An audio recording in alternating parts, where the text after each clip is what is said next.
Chapter 9. Who could have foreseen it? A dreadful thing has happened to us. Who could have foreseen it? I cannot foresee any end to our troubles. It may be that we are condemned to spend our whole lives in this strange, inaccessible place. I am still so confused that I can hardly think clearly of the facts of the present or of the chances for the future.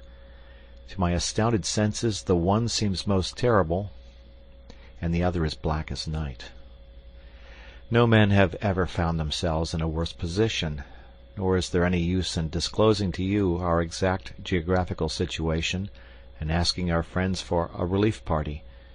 Even if they could send one, our fate will in all human probability be decided long before it could arrive in South America.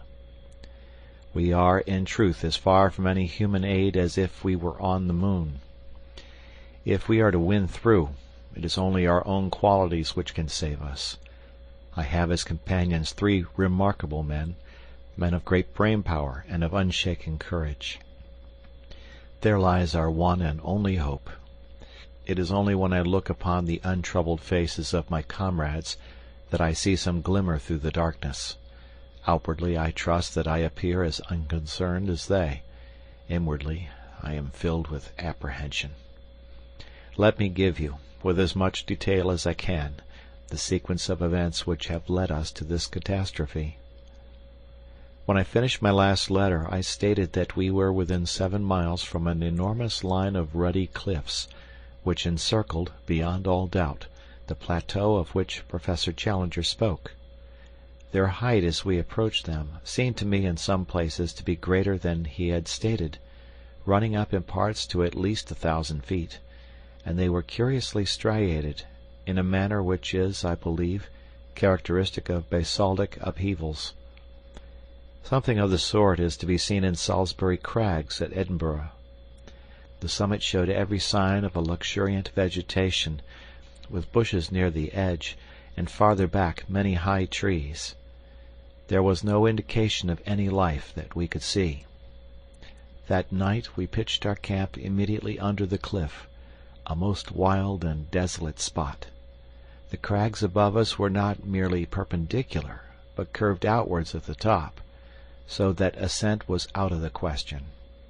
Close to us was the high, thin pinnacle of rock which I believe I mentioned earlier in this narrative. It is like a broad, rich church spire, the top of it being level with the plateau, but a great chasm gaping between. On the summit of it there grew one high tree. Both pinnacle and cliff were comparatively low, some 500 or 600 feet, I should think. "It was on that," said Professor Challenger, pointing to this tree, "that the pterodactyl was perched. I climbed halfway up the rock before I shot him. I am inclined to think that a good mountaineer like myself could ascend the rock to the top, though he would, of course, be no nearer to the plateau when he had done so." As Challenger spoke of his pterodactyl, I glanced at Professor Summerlee, and for the first time I seemed to see some signs of a dawning credulity and repentance. There was no sneer upon his thin lips, but on the contrary, a gray, drawn look of excitement and amazement. Challenger saw it too, and reveled in the first taste of victory. "Of course," said he, with his clumsy and ponderous sarcasm, "Professor Summerlee will understand that when I speak of a pterodactyl I mean a stork, only it is the kind of stork which has no feathers, a leathery skin, membranous wings, and teeth in its jaws." He grinned and blinked and bowed until his colleague turned and walked away. In the morning, after a frugal breakfast of coffee and manioc, we had to be economical of our stores. We held a council of war as to the best method of ascending to the plateau above us. Challenger presided with a solemnity as if he were the Lord Chief Justice on the bench. Picture him seated upon a rock, his absurd, boyish straw hat tilted on the back of his head, his supercilious eyes dominating us from under his drooping lids, his great black beard wagging as he slowly defined our present situation and our future movements. Beneath him you might have seen the three of us, myself, sunburnt, young and vigorous after our open-air tramp; Summerlee, solemn but still critical, behind his eternal pipe; Lord John, as keen as a razor edge, with his supple, alert figure leaning upon his rifle, and his eager eyes fixed eagerly upon the speaker. Behind us were grouped the two swarthy half-breeds and the little knot of Indians, while in front and above us towered these huge, ruddy ribs of rock which kept us from our goal. "I need not say," said our leader, "that on the occasion of my last visit I exhausted every means of climbing the cliff, and where I failed I do not think that anyone else is likely to succeed, for I am something of a mountaineer. I had none of the appliances of a rock climber with me, but I have taken the precaution to bring them now. With their aid I am positive I could climb that detached pinnacle to the summit, but so long as the main cliff overhangs, it is vain to attempt ascending that. I was hurried upon my last visit by the approach of the rainy season, and by the exhaustion of my supplies. These considerations limited my time, and I can only claim that I have surveyed about 6 miles of the cliff to the east of us, finding no possible way up. What, then, shall we now do?" "There seems to be only one reasonable course," said Professor Summerlee. "If you have explored the east, we should travel along the base of the cliff to the west, and seek for a practicable point for our ascent." "That's it," said Lord John. "The odds are that this plateau is of no great size, and we shall travel round it until we either find an easy way up it, or come back to the point from which we started."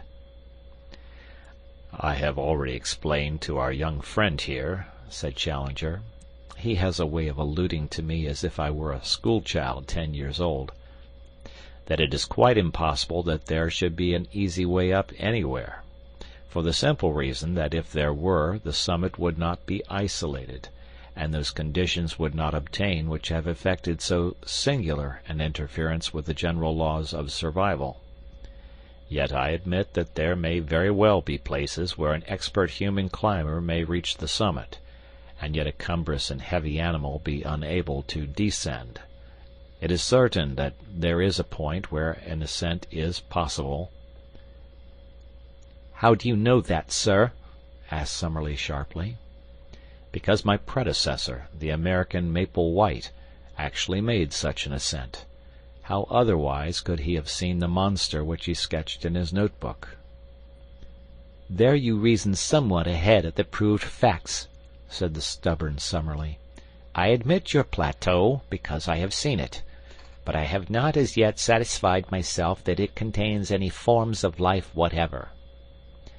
"What you admit, sir, or what you do not admit, is really of inconceivably small importance. I am glad to perceive that the plateau itself has actually obtruded itself upon your intelligence." He glanced up at it, and then, to our amazement, he sprang from his rock, and seizing Summerlee by the neck he tilted his face into the air. "No, sir!" he shouted, hoarse with excitement. "Do I help you to realize that the plateau contains some animal life?" I have said that a thick fringe of green overhung the edge of the cliff. Out of this there had emerged a black, glistening object. As it came slowly forth and overhung the chasm, we saw that it was a very large snake, with a peculiar flat, spade-like head. It wavered and quivered above us for a minute, the morning sun gleaming upon its thick, sinuous coils.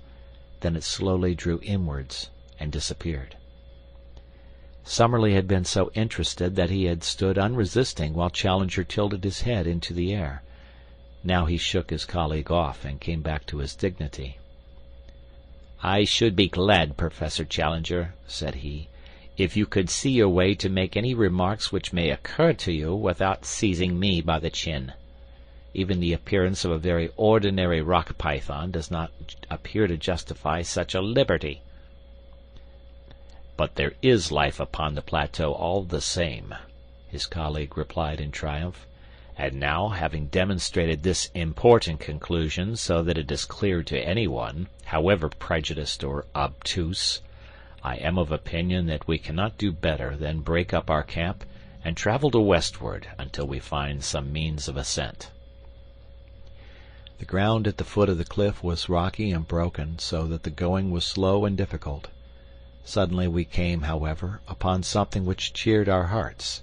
It was the site of an old encampment, with several empty Chicago meat tins, a bottle labeled brandy, a broken tin opener, and a quantity of other travelers' debris. A crumpled, disintegrated newspaper revealed itself as the Chicago Democrat, though the date had been obliterated. "Not mine," said Challenger. "It must be Maple White's." Lord John had been gazing curiously at a great tree fern which overshadowed the encampment. "I say, look at this," said he. "I believe it is meant for a signpost." A slip of hard wood had been nailed to the tree in such a way as to point to the westward. "Most certainly a signpost," said Challenger. "What else? Finding himself upon a dangerous errand, our pioneer has left this sign so that any party which follows him may know the way he has taken. Perhaps we shall come upon some other indications as we proceed." We did indeed, but they were of a terrible and most unexpected nature. Immediately beneath the cliff there grew a considerable patch of high bamboo, like that which we had traversed in our journey. Many of these stems were 20 feet high, with sharp, strong tops, so that even as they stood they made formidable spears. We were passing along the edge of this cover when my eye was caught by the gleam of something white within it. Thrusting in my head between the stems, I found myself gazing at a fleshless skull. The whole skeleton was there, but the skull had detached itself and lay some feet nearer to the open. With a few blows from the machetes of our Indians we cleared the spot, and were able to study the details of this old tragedy. Only a few shreds of clothes could still be distinguished, but there was the remains of boots upon the bony feet, and it was very clear that the dead man was a European. A gold watch by Hudson of New York, and a chain which held a stylographic pen lay among the bones. There was also a silver cigarette case with J.C. from AES upon the lid. The state of the metal seemed to show that the catastrophe had occurred no great time before. "Who can he be?" asked Lord John. "Poor devil! Every bone in his body seems to be broken." "And the bamboo grows through his smashed ribs," said Summerlee. "It is a fast-growing plant, but it is surely inconceivable that his body could have been here while the canes grew to be 20 feet in length." "As to the man's identity," said Professor Challenger, "I have no doubt whatever upon that point. As I made my way up the river, before I reached you at the fazenda I instituted very particular inquiries about Maple White. At Para they knew nothing. Fortunately, I had a definite clue, for there was a particular picture in his sketch-book which showed him taking lunch with a certain ecclesiastic at Rosario. This priest I was able to find, and though he proved a very argumentative fellow, who took it absurdly amiss that I should point out to him the corrosive effects which modern science must have upon his beliefs, he none the less gave me some positive information. Maple White passed Rosario 4 years ago, or 2 years before I saw his dead body. He was not alone at the time, but there was a friend, an American named James Culver, who remained in the boat and did not meet this ecclesiastic. I think, therefore, that there can be no doubt that we are now looking upon the remains of this James Culver." "Nor," said Lord John, "is there much doubt as to how he met his death. He has fallen or been chucked from the top, and so been impaled. How else could he have come by his broken bones, and how could he have been stuck through by these canes with their points so high above our heads?" A hush came over us as we stood round these shattered remains, and realized the truth of Lord John Roxton's words. The beetling head of the cliff projected over the canebrake. Undoubtedly he had fallen from above. But had he fallen? Had it been an accident? Or, already ominous and terrible possibilities began to form round that unknown land.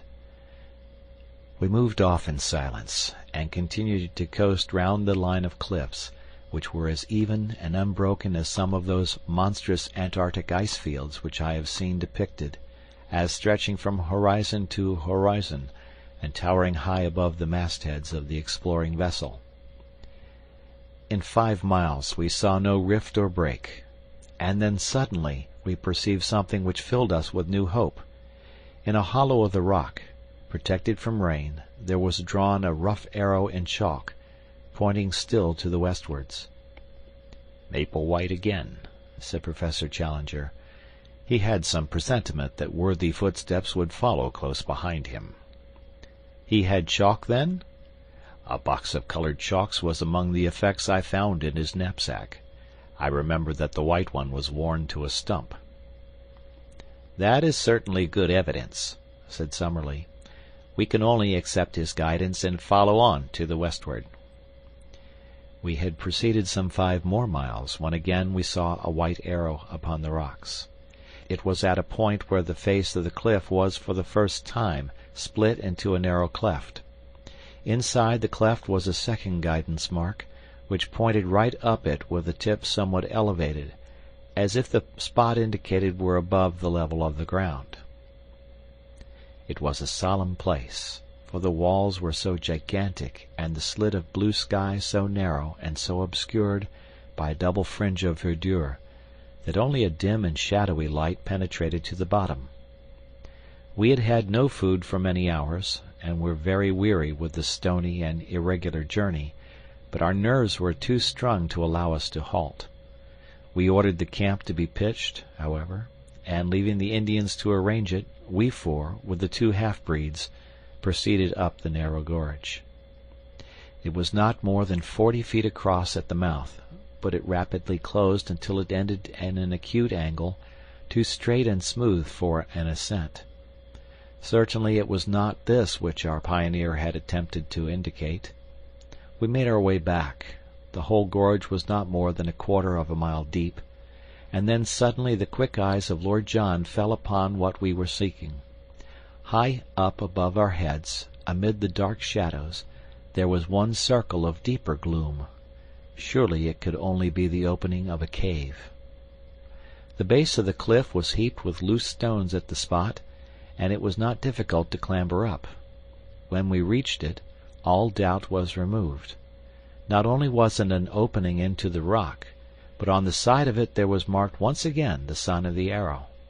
Here was the point, and this the means by which Maple White and his ill-fated comrade had made their ascent. We were too excited to return to the camp, but must make our first exploration at once. Lord John had an electric torch in his knapsack, and this had to serve us as light. He advanced, throwing his little clear circlet of yellow radiance before him, while in single file we followed at his heels. The cave had evidently been water-worn, the sides being smooth and the floor covered with rounded stones. It was of such a size that a single man could just fit through by stooping. For 50 yards it ran almost straight into the rock, and then it ascended at an angle of 45 degrees. Presently this incline became even steeper, and we found ourselves climbing upon hands and knees among loose rubble which slid from beneath us. Suddenly an exclamation broke from Lord Roxton. "It's blocked," said he. Clustering behind him we saw in the yellow field of light a wall of broken basalt which extended to the ceiling. "The roof has fallen in." In vain we dragged out some of the pieces. The only effect was that the larger ones became detached, and threatened to roll down the gradient and crush us. It was evident that the obstacle was far beyond any efforts which could be made to remove it. The road by which Maple White had ascended was no longer available. Too much cast down to speak, we stumbled down the dark tunnel and made our way back to the camp. One incident occurred, however, before we left the gorge, which is of importance in view of what came afterwards. We had gathered in a little group at the bottom of the chasm, some 40 feet beneath the mouth of the cave, when a huge rock rolled suddenly downwards and shot past us with tremendous force. It was the narrowest escape for one or all of us. We could not ourselves see whence the rock had come, but our half-breed servants, who were still at the opening of the cave, said that it had flown past them, and must therefore have fallen from the summit. Looking upwards, we could see no sign of movement above us amidst the green jungle which topped the cliff. There could be little doubt, however, that the stone was aimed at us, so the incident surely pointed to humanity, and malevolent humanity, upon the plateau.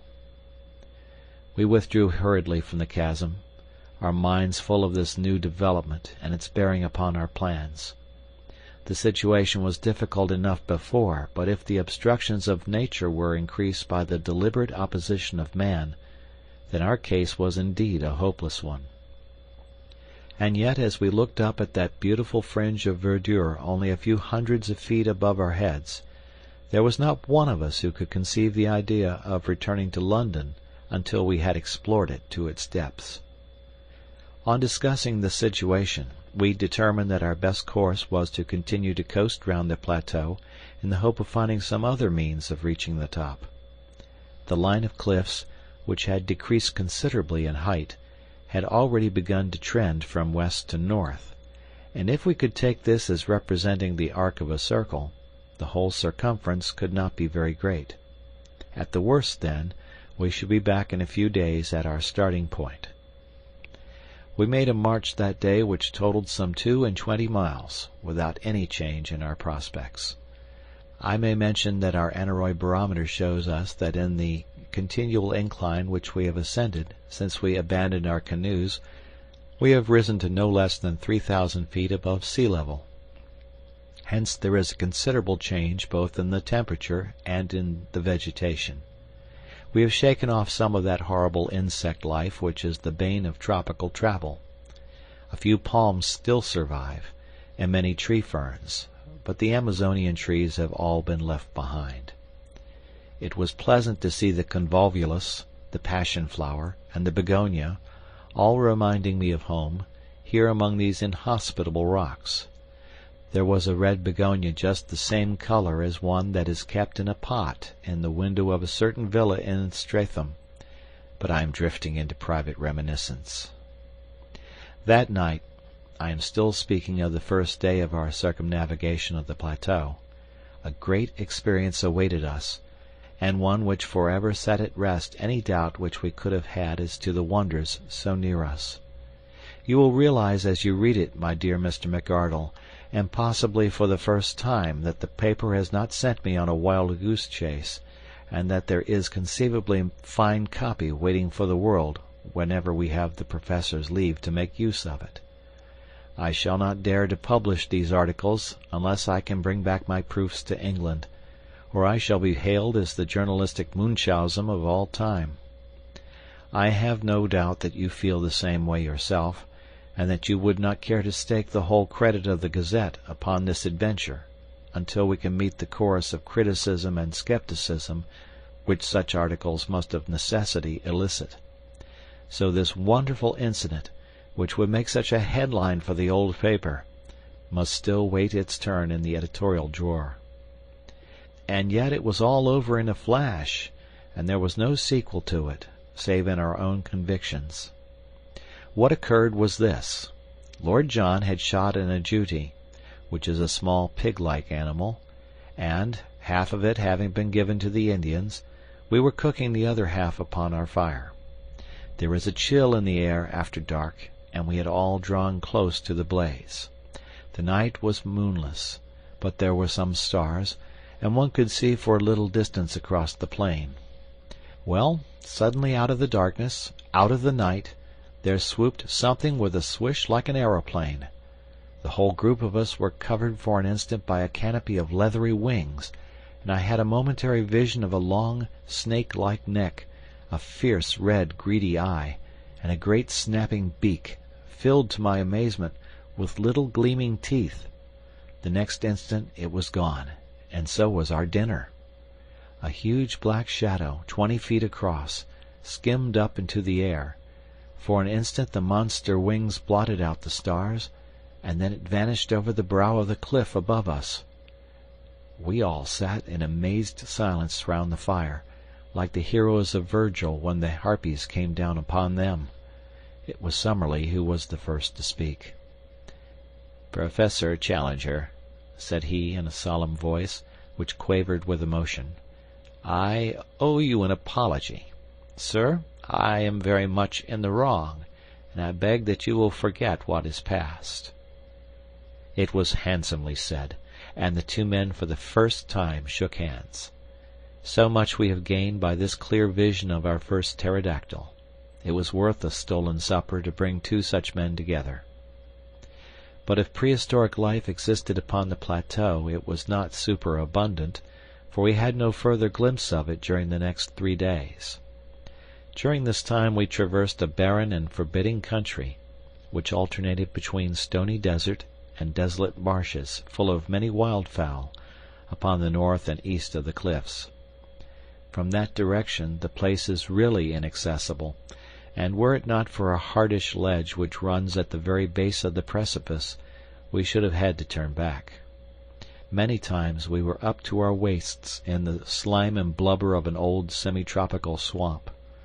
To make matters worse, the place seemed to be a favorite breeding place of the Jaracaca snake, the most venomous and aggressive in South America. Again and again these horrible creatures came writhing and springing towards us across the surface of this putrid bog, and it was only by keeping our shotguns forever ready that we could feel safe from them. One funnel-shaped depression in the morass, of a livid green in color from some lichen which festered in it, will always remain as a nightmare memory in my mind. It seems to have been a special nest of these vermins, and the slopes were alive with them, all writhing in our direction, for it is a peculiarity of the Jaracaca that he will always attack man at first sight. There were too many for us to shoot, so we fairly took to our heels and ran until we were exhausted. I shall always remember as we looked back how far behind we could see the heads and necks of our horrible pursuers rising and falling amid the reeds. Jaracaca Swamp we named it in the map which we are constructing. The cliffs upon the farther side had lost their ruddy tint, being chocolate brown in color. The vegetation was more scattered among the top of them, and they had sunk to 300 or 400 feet in height, but in no place did we find any point where they could be ascended. If anything, they were more impossible than at the first point where we had met them. Their absolute steepness is indicated in the photograph which I took over the stony desert. "Surely," said I, as we discussed the situation, "the rain must find its way down somehow. There are bound to be water channels in the rocks." "Our young friend has glimpses of lucidity," said Professor Challenger, patting me upon the shoulder. "The rain must go somewhere," I repeated. "He keeps a firm grip upon actuality. The only drawback is that we have conclusively proved by ocular demonstration that there are no water channels down the rocks." "Where then does it go?" I persisted. "I think it may be fairly assumed that if it does not come outwards it must run inwards." "Then there is a lake in the center." "So I should suppose." "It is more than likely that the lake may be an old crater," said Summerlee. "The whole formation is, of course, highly volcanic. But however that may be, I should expect to find the surface of the plateau slope inwards with a considerable sheet of water in the center, which may drain off by some subterranean channel into the marshes of the Jaracaca Swamp." "Or evaporation might preserve an equilibrium," remarked Challenger, and the two learned men wandered off into one of their usual scientific arguments, which were as comprehensible as Chinese to the layman. On the 6th day we completed our first circuit of the cliffs, and found ourselves back at the first camp, beside the isolated pinnacle of rock. We were a disconsolate party. for nothing could have been more minute than our investigation, and it was absolutely certain that there was no single point where the most active human being could possibly hope to scale the cliff. The place which Maplewhite's chalk marks had indicated as his own means of access was now entirely impassable. What were we to do now? Our stores of provisions, supplemented by our guns, were holding out well, but the day must come when they would need replenishment. In a couple of months the rains might be expected, and we should be washed out of our camp. The rock was harder than marble, and any attempt at cutting a path for so great a height was more than our time or resources would admit. No wonder that we looked gloomily at each other that night, and sought our blankets with hardly a word exchanged. I remember that as I dropped off to sleep, my last recollection was that Challenger was squatting, like a monstrous bullfrog, by the fire, his huge head in his hands, sunk apparently in the deepest thought, and entirely oblivious to the good night which I wished him. But it was a very different Challenger who greeted us in the morning, a Challenger with contentment and self-congratulation shining from his whole person. He faced us as we assembled for breakfast with a deprecating false modesty in his eyes, as who should say, "I know that I deserve all that you can say, but I pray you to spare my blushes by not saying it." His beard bristled exultantly, his chest was thrown out, and his hand was thrust into the front of his jacket. So, in his fancy, may he see himself sometimes gracing the vacant pedestal in Trafalgar Square, and adding one more to the horrors of the London streets. "Eureka!" he cried, his teeth shining through his beard. "Gentlemen, you may congratulate me, and we may congratulate each other. The problem is solved." "You have found a way up?" "I venture to think so." "And where?" For answer he pointed to the spire-like pinnacle upon our right. Our faces, or mine at least, fell as we surveyed it. That it could be climbed we had our companion's assurance, but a horrible abyss lay between it and the plateau. "We can never get across," I gasped. "We can at least all reach the summit," said he. "When we are up I may be able to show you that the resources of an inventive mind are not yet exhausted." After breakfast we unpacked the bundle in which our leader had brought his climbing accessories. From it he took a coil of the strongest and lightest rope, 150 feet in length, with climbing irons, clamps, and other devices. Lord John was an experienced mountaineer, and Summerlee had done some rough climbing at various times, so that I was really the novice at rock work of the party, but my strength and activity may have made up for my want of experience. It was not in reality a very stiff task, though there were moments which made my hair bristle upon my head. The first half was perfectly easy, but from there upwards it became continually steeper, until, for the last 50 feet, we were literally clinging with our fingers and toes to tiny ledges and crevices in the rock. I could not have accomplished it, nor could Summerlee, if Challenger had not gained the summit. It was extraordinary to see such activity in so unwieldy a creature. And there fixed the rope round the trunk of the considerable tree which grew there. With this as our support, we were soon able to scramble up the jagged wall until we found ourselves upon the small grassy platform, some 25 feet each way, which formed the summit. The first impression which I received when I had recovered my breath was of the extraordinary view over the country which we had traversed. The whole Brazilian plain seemed to lie beneath us, extending away and away until it ended in dim blue mists upon the farthest skyline. In the foreground was the long slope, strewn with rocks and dotted with tree ferns. Farther off in the middle distance, looking over the Saddleback Hill, I could just see the yellow and green mass of bamboos through which we had passed, and then, gradually, the vegetation increased until it formed the huge forest which extended as far as the eyes could reach, and for a good 2,000 miles beyond.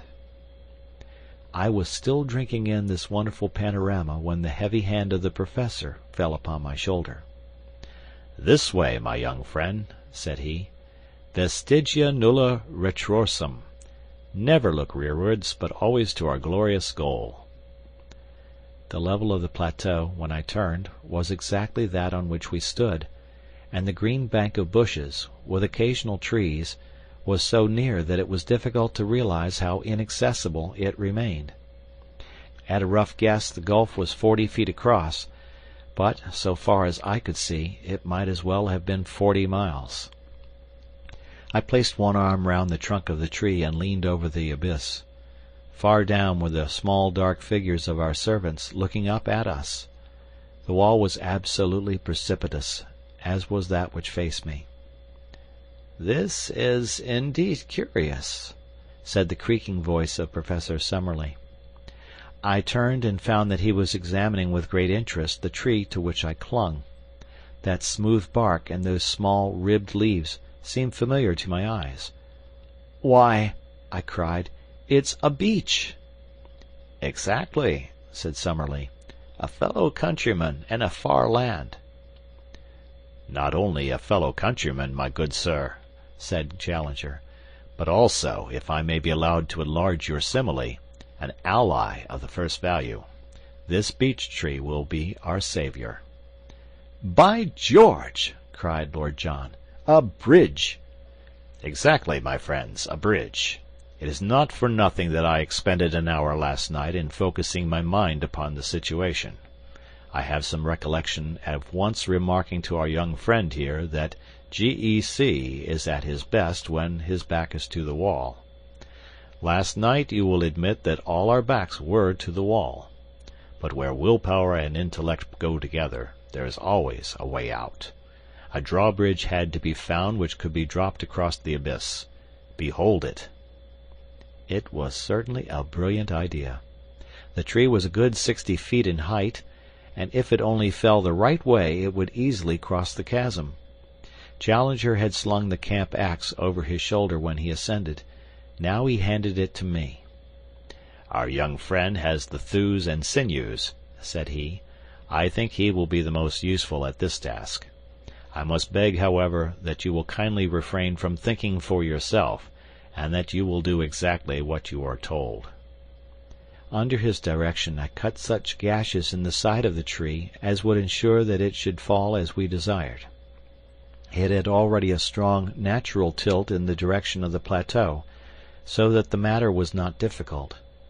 Finally I set to work in earnest upon the trunk, taking turn and turn with Lord John.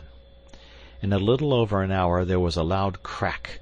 The tree swayed forward, and then crashed over, burying its branches among the bushes on the farther side. The severed trunk rolled to the very edge of our platform, and for one terrible second we all thought it was over. It balanced itself, however, a few inches from the edge, and there was our bridge to the unknown. All of us, without a word, shook hands with Professor Challenger, who raised his straw hat and bowed deeply to each in turn.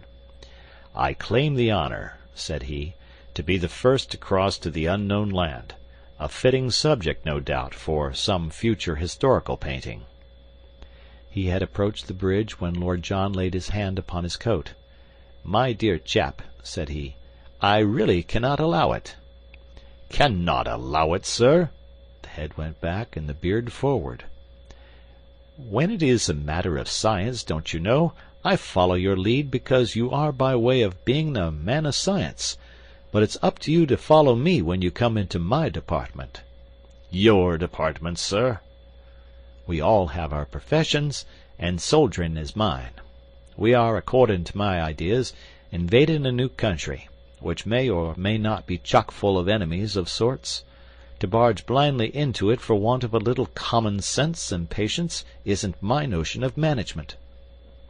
The remonstrance was too reasonable to be disregarded. Challenger tossed his head and shrugged his heavy shoulders. "Well, sir, what do you propose?" "For all I know, there may be a tribe of cannibals waiting for lunch time among those very bushes," said Lord John, looking across the bridge. "It's better to learn wisdom before you get into a cooking pot, so we will content ourselves with hoping that there is no trouble waiting for us. and at the same time we will act as if there were. Malone and I will go down again, therefore, and we will fetch up the 4 rifles, together with Gomez and the other. One man can then go across, and the rest will cover him with guns, until he sees that it is safe for the whole crowd to come along." Challenger sat down upon the cut stump and groaned his impatience, but Summerlee and I were of one mind that Lord John was our leader when such practical details were in question.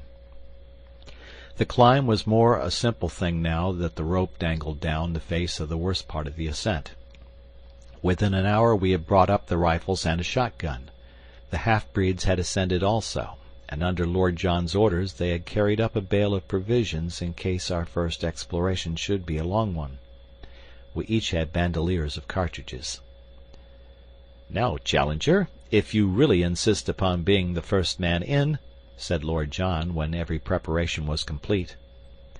"I am much indebted to you for your gracious permission," said the angry professor, for never was a man so intolerant of every form of authority. "Since you are good enough to allow it, I shall most certainly take it upon myself to act as pioneer upon this occasion." Seating himself with a leg overhanging the abyss on each side, and his hatchet slung upon his back, Challenger hopped his way across the trunk and was soon at the other side. He clambered up and waved his arms in the air. "At last!" he cried. "At last!" I gazed anxiously at him, with a vague expectation that some terrible fate would dart at him from the curtain of green behind him. But all was quiet, save that a strange, many-colored bird flew up from under his feet and vanished among the trees. Summerlee was the second. His wiry energy is wonderful in so frail a frame. He insisted upon having 2 rifles slung upon his back, so that both professors were armed when he had made his transit. I came next, and tried hard not to look down into the horrible gulf over which I was passing. Summerlee held out the butt end of his rifle, and an instant later I was able to grasp his hand. As to Lord John, he walked across, actually walked without support. He must have nerves of iron. And there we were, the 4 of us, upon the dreamland, the lost world, of Maple White. To all of us it seemed the moment of our supreme triumph. Who could have guessed that it was the prelude to our supreme disaster? Let me say in a few words how the crushing blow fell upon us. We had turned away from the edge, and had penetrated about 50 yards of close brushwood, when there came a frightful rending crash from behind us. With one impulse we rushed back the way that we had come. The bridge was gone. Far down at the base of the cliff I saw, as I looked over, a tangled mass of branches and splintered trunk. It was our beech tree. Had the edge of the platform crumbled and let it through? For a moment this explanation was in all our minds. The next, from the farther side of the rocky pinnacle before us, a swarthy face, the face of Gomez the half-breed, was slowly protruded. Yes, it was Gomez, but no longer the Gomez of the demure smile and the mask-like expression. Here was a face with flashing eyes and distorted features, a face convulsed with hatred and with the mad joy of gratified revenge. "Lord Roxton!" he shouted. "Lord John Roxton!" "Well," said our companion, "here I am." A shriek of laughter came across the abyss. "Yes, there you are, you English dog, and there you will remain. I have waited, and now it has come my chance. You found it hard to get up, you will find it harder to get down. You cursed fools, you are trapped, every one of you." We were too astounded to speak. We could only stand there staring in amazement. A great broken bough upon the grass showed where he had gained his leverage to tilt over our bridge. The face had vanished, but presently it was up again, more frantic than before. "We nearly killed you with a stone at the cave," he cried. "But this is better. It is slower and more terrible. Your bones will whiten up there, and none will know where you lie or come to cover them. As you lie dying, think of Lopez, whom you shot 5 years ago on the Putumayo River. I am his brother, and come what will I will die happy now, for his memory has been avenged." A furious hand was shaken at us, and then all was quiet. Had the half-breed simply wrought his vengeance and then escaped, all might have been well with him. It was that foolish, irresistible Latin impulse to be dramatic which brought his own downfall. Roxton, the man who had earned himself the name of the Flail of the Lord through 3 countries, was not one who could be safely taunted. The half-breed was descending on the farther side of the pinnacle, but before he could reach the ground Lord John had run along the edge of the plateau and gained a point from which he could see his man. There was a single crack of his rifle, and though we saw nothing, we heard the scream and then the distant thud of the falling body. Roxton came back to us with a face of granite. "I have been a blind simpleton," said he bitterly. "It's my folly that has brought you all into this trouble. I should have remembered that these people have long memories for blood feuds, and have been more upon my guard." "What about the other one? It took 2 of them to lever that tree over the edge." "I could have shot him, but I let him go. He may have had no part in it. Perhaps it would have been better if I had killed him, for he must, as you say, have lent a hand." Now that we had the clue to his action, each of us could cast back and remember some sinister act upon the part of the half-breed, his constant desire to know our plans, his arrest outside our tent when he was overhearing them, the furtive looks of hatred which from time to time one or the other of us had surprised. We were still discussing it, endeavoring to adjust our minds to these new conditions, when a singular scene in the plain below arrested our attention. A man in white clothes, who could only be the surviving half-breed, was running as one does when death is the pacemaker. Behind him, only a few yards in his rear, bounded the huge ebony figure of Zambo, our devoted negro. Even as we looked, he sprang upon the back of the fugitive and flung his arms round his neck. They rolled on the ground together. An instant afterwards Zambo arose, looked at the prostrate man, and then, waving his hand joyously to us, came running in our direction. The white figure lay motionless in the middle of the great plain. Our 2 traitors had been destroyed, but the mischief that they had done lived after them. By no possible means could we get back to the pinnacle. We had been natives of the world, now we were natives of the plateau. The 2 things were separate and apart. There was the plain which led to the canoes. Yonder, beyond the violet hazy horizon, was the stream which led back to civilization. But the link between was missing. No human ingenuity could suggest a means of bridging the chasm which yawned between ourselves and our past lives. One instant had altered the whole conditions of our existence. It was at such a moment that I learned the stuff of which my 3 comrades were composed. They were grave, it is true, and thoughtful, but of an invincible serenity. For the moment we could only sit among the bushes in patience and wait the coming of Zambo. Presently his honest black face topped the rocks, and his Herculean figure emerged upon the top of the pinnacle. "What I do now?" he cried. "You tell me, I do it." It was a question which it was easier to ask than to answer. One thing only was clear. He was our one trusty link with the outside world. On no account must he leave us. "No, no," he cried. "I not leave you. Whatever come, you always find me here. But no able keep Indians. Already they say too much Curupuri live in this place. They go home. Now you leave them, me no able to keep them." It was a fact that our Indians had shown in many ways of late that they were weary of their journey and anxious to return. We realized that Zambo spoke the truth, and that it would be impossible for him to keep them. "Make them wait till tomorrow, Zambo," I shouted. "Then I can send letter back by them." "Very good, Tsar. I promise they wait till tomorrow," said the negro. "But what I do for you now?" There was plenty for him to do, and admirably the faithful fellow did it. First of all, under our directions, he undid the rope from the tree stump and threw one end of it across to us. It was not thicker than a clothesline, but it was of great strength, and though we could not make a bridge of it, we might well find it invaluable if we had any climbing to do. He then fastened his end of the rope to the package of supplies which had been carried up, and we were able to drag it across. This gave us the means of life for at least a week, even if we found nothing else. Finally he descended and carried up 2 other packets of mixed goods, a box of ammunition, and a number of other things, all of which we got across by throwing our rope to him and hauling it back. It was evening when he at last climbed down, with a final assurance that he would keep the Indians till next morning. And so it is that I have spent nearly the whole of this our first night upon the plateau, writing up our experiences by the light of a single candle lantern. We supped and camped at the very edge of the cliff, quenching our thirst with 2 bottles of Apollinaris, which were in one of the cases.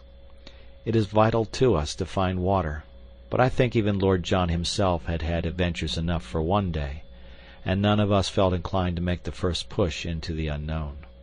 We forbore to light a fire or to make any unnecessary sound. Tomorrow, or today rather, for it is already dawn as I write, we shall make our first venture into the strange land. When I shall be able to write again, or if I shall ever write again, I know not. Meanwhile I can see that the Indians are still in their place, and I am sure that the faithful Zambo will be here presently to get my letter. I only trust that it will come to hand. P.S. The more I think, the more desperate does our position seem. I see no possible hope of our return.